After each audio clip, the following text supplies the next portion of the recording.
ધામ અંબાજી ખાતે ત્રિદિવસીય 51 શક્તિપીઠ પરિક્રમા મહોત્સવ 2026નો ભવ્ય પ્રારંભ મંત્રી પ્રવીણભાઈ માળીએ પાલખી યાત્રાને કરાવી પ્રસ્થાન.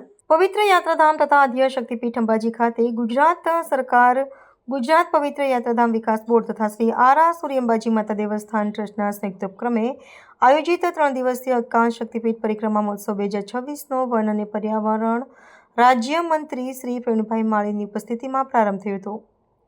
આ પ્રસંગે મંત્રીશ્રીએ જગતજનની મા અંબાના દર્શન અને પૂજન કરી રાજ્યની જનતાની સુખાકારી, શાંતિ અને સમૃદ્ધિ માટે પ્રાર્થના કરી હતી.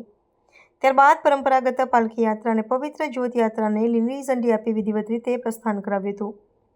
આ પ્રસંગે વન અને પર્યાવરણ રાજ્યમંત્રી શ્રી પ્રવીણભાઈ માળીએ જણાવ્યું હતું કે ભારતીય સંસ્કૃતિની સૌથી મોટી તાકાત તેની આધ્યાત્મિક શક્તિમાં રહેલી છે. શ્રદ્ધા અને પ્રાર્થના માનવીના જીવનને નવી દિશા અને નવી ઉર્જા આપે છે. જીવનમાં મુશ્કેલીઓ અને પડકારો આવે ત્યારે ભક્તિ, સ્તુતિ અને આરાધનાનો માર્ગ માનસિક શાંતિ અને આત્મબળ પૂરું પાડે છે.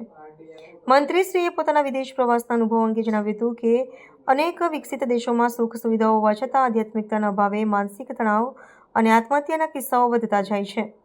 જ્યારે ભારત જેવી તપોભૂમિમાં જન્મ લેવું આપણા સૌભાગ્ય છે, જ્યાં મા અંબાના ચરણોમાં શરણાગતિ લેતા જ જીવનની અનેક મૂંઝવણોનો ઉકેલ પ્રાપ્ત થાય છે. મંત્રીશ્રીએ આ શક્તિપીઠ પ્રોજેક્ટના ઇતિહાસ અંગે જણાવ્યું હતું કે વર્ષ 2008માં તત્કાલીન મુખ્યમંત્રી અને વર્તમાન વડાપ્રધાન નરેન્દ્રભાઈ મોદીએ દેશભરના 51 શક્તિપીઠોના દર્શન એક જ સ્થળે ભક્તોને પ્રાપ્ત થાય તેવું પવિત્ર સ્વપ્ન સેવ્યું હતું, જે આજે સાકાર થતું જોવા મળે છે. ત્રિશુલિયા ઘાટ ખાતે સ્થાપિત થનાર ત્રિશુલને તેમણે અત્યંત પુણ્યશાળી અને ધાર્મિક મહત્વ ધરાવતું કાર્ય ગણાવ્યું હતું.